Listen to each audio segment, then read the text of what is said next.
The Commission of Inquiry looking into the Usindiso building in Marshalltown resumes today. It officially began its work last week. Some stakeholders starting to raise concerns about the direction the proceedings are taking. Ziniko Mhlaba joining us live now in Parktown, Johannesburg. That's the venue of this inquiry. Ziniko, good morning to you. So what are these concerns that are being raised by various people who are taking a keen interest in this inquiry and its direction?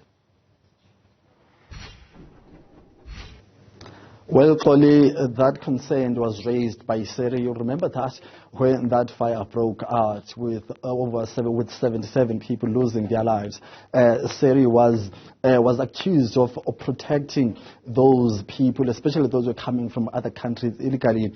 They were accused of championing for their interest and actually saying that they are the ones who are taking government to court when government is trying to clean out these buildings in the CBD. So, Seri, last Friday, the last time we were here, came out saying that actually it seems as if the two witnesses or the two institutions which have appeared before this commission are seemingly not taking responsibility or not blaming the city of Johannesburg for the mess that it has been doing over the years in terms of not being able to secure and protect and maintain these facilities, especially in the Johannesburg CBD. And you remember that the Usindiso building is one of the properties which are under the city of Johannesburg, or are the property under the leadership of the city of Johannesburg. So they are saying that actually instead of trying to blame through the pictures, through the information which SAPS and emergency services have been sharing in this particular commission, the questions should be based on what actually caused the actual fire inside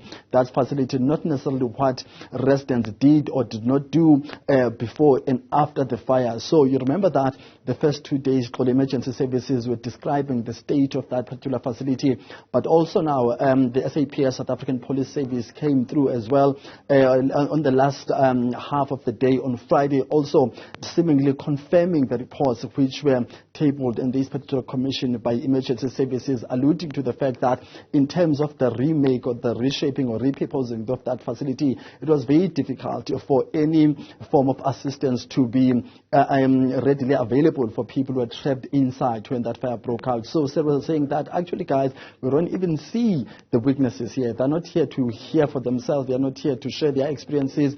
But it was also cleared by the commissioners themselves that there's still enough time. We still have a couple of months until January or maybe April to have everyone to come here and share their story. So basically that concern is centered around the approach used by the lead investigator or the witnesses which have come through, and that's the SAPS and emergency medical services, seemingly pointing the blame on the additional closed sealed doors, the issues of closing off exit doors, and also having those steel doors sealing off entry points, and those illegal burglar doors being erected at every particular room inside those buildings. So Seri is saying, well, let's have a conversation. We have not actually asked that very important question in which this commission was set up to answer. So we'll see, Xoli, what is going to be on the stand, who is going to be on the stand this week, but also what will be on the agenda